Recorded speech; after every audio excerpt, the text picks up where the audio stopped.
Here's how to replace a water pump on a 4-cylinder Honda. The water pump is located down here on this side of the engine. To get to it, we're going to need to remove the power steering pump out of the way, the idler pulley, as well as the power steering reservoir. And the power steering reservoir just pops out of the way, and then we can tuck that inside of the fender.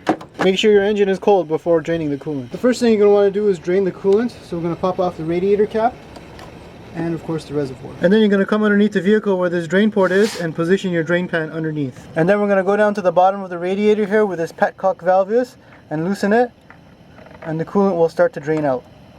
And we're going to go ahead and wait until all the coolant is drained out. Now we're going to want to remove the reservoir to get the rest of the coolant out of here and clean it out. There's just a 10mm bolt on this side here that holds it to the radiator fan, and once that bolt is removed, and then lift up on the coolant jug and go drain it out. Now once all of the coolant is drained out, we can go ahead and close the radiator petcock valve. You want to make sure that you dispose of the coolant properly where animals can't get at it, because this is very poisonous. Next I'm going to remove the accessory belt. So I'm going to put my 14mm wrench on the tensioner and then use an extension wrench here and pry this forward. And once this is loose, I can pry off the accessory belt from the power steering pump. And once the belt comes out of the way, we can then proceed to removing the power steering pump. Alright, to loosen the power steering bolts, there's two 12mm bolts, one located at the bottom here, and the other one's located at the top here. And that's the bolt, and now the power steering pump can move out of the way. I'm also going to remove this 10mm bolt to give me some more flex in the power steering hose. And then now I can move the hose out of the way as well. And because I don't want to drain the entire power steering system, I'm just going to set the pump out of the way off to the side. Next we need to remove the auto tensioner. To do that, there's one 12mm bolt that's hidden here, one in the center and one on the side that needs to be removed. But first I'm going to remove the tensioner pulley. And then take out the bolt and the pulley, and then I can proceed to remove the 12mm bolt from the back, and the one from the front, and the one from the center. Just remember that the center bolt is longer than the two outside bolts. Once all three bolts are removed, we can remove the auto tensioner. You gotta be careful, there's a nut at the back here that can come free. So this here is the water pump pulley. There's about 6 or 7 10mm bolts, 3 of them that you can see at the top here, and the rest of them are buried behind the pulley here. They need to be removed in order to take the water pump off the engine block. Alright, so I'm just gonna come in here with my 10mm ratchet and break all these bolts loose. And the top bolt.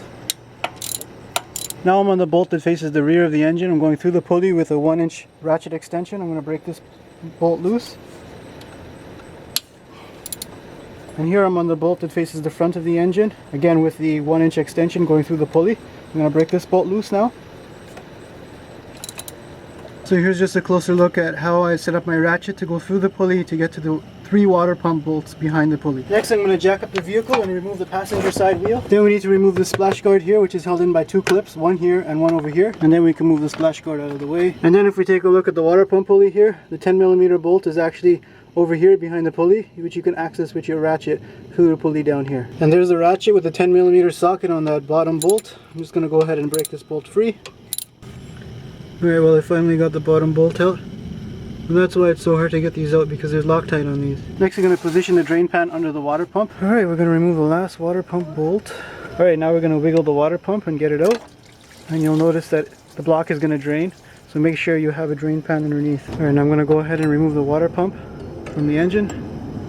Alright, so here we got the water pump removed and all the coolant is drained out. Next we're going to clean off the mating surface where the gasket goes using a little wire brush. And then I'm going to use a clean cloth with some brake cleaner on it to thoroughly clean the mating surface. You also want to clean the inside of the engine block to make sure no debris gets inside. This here is the old water pump. You can see here that the bearing moves nice and smooth and it's not actually loose. Over here on the back you can see this is the mating surface. It's got a little bit of corrosion and calcium buildup from the coolant, and this is the gasket.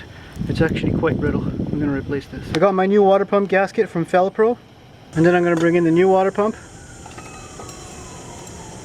and seat that down. Make sure it sits nice and flat and the gasket isn't pinched anywhere, and then I can replace the 6 10mm bolts. One quick tip to catch the bolts behind the water pump pulley is to put a piece of tape over the socket. That gives you something to grab onto while you thread it in. And once the bolts are in, we're going to go ahead and torque these down to 102 inch-pounds using a torque wrench. So now that the water pump bolts are tight, we're going to replace the auto tensioner next.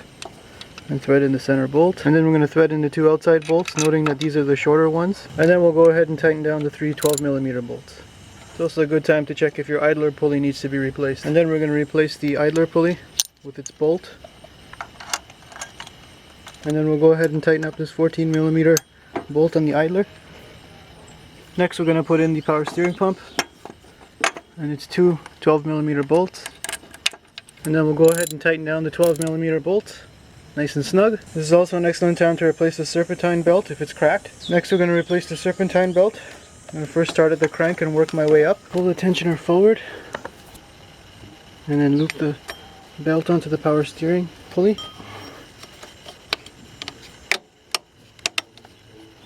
And then release the tension, and then we can put the power steering reservoir back onto its bracket, and then we can put the bolt back into the power steering bracket on the valve cover. So I've cleaned out the coolant jug. I'm next going to replace it behind the radiator fans, and then replace the 10mm bolt on this side, and then you can replace the reservoir cap. Alright, next we're going to refill the cooling system. Make sure you use the right coolant. You've got to use an HOAT compatible coolant that doesn't have any borate or silicate inside. So because this is a concentrate, I'm going to have to mix it 50-50 with clean water. So I've got some deionized water here which is ready to go into the radiator. This jug is half full. I'm going to use a funnel and fill up the rest of the bottle using the concentrate antifreeze. And then using a funnel, I'm going to pour it into the radiator. I'm going to pour it slowly so that no air bubbles get trapped inside of the radiator. With the radiator now full, I'm going to go ahead and refill the overflow reservoir and then replace the overflow cap. So we're not going to replace the radiator cap right away because we need to bleed the system. So we're going to start the vehicle up and let it run. Might want to put something on top of here in case it splashes up.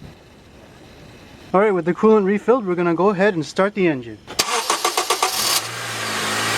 Alright, we're going to let the vehicle warm up for a couple of minutes. You might see some air bubbles popping through the radiator. That indicates that the system is self-bleeding as there's no pressure on it without a radiator cap. And then we're going to double check the front of the engine to make sure there's no coolant leaks coming from the water pump area. We want to make sure that there's no leaks coming underneath the car from the water pump. So we're going to idle the vehicle until it reaches operating temperature. We're going to turn the heater over to the hot side and then turn the fan to the highest temperature. Finally, we can check the level of the coolant reservoir and top it up before taking it for a test drive. Never let the rain dampen your spirits.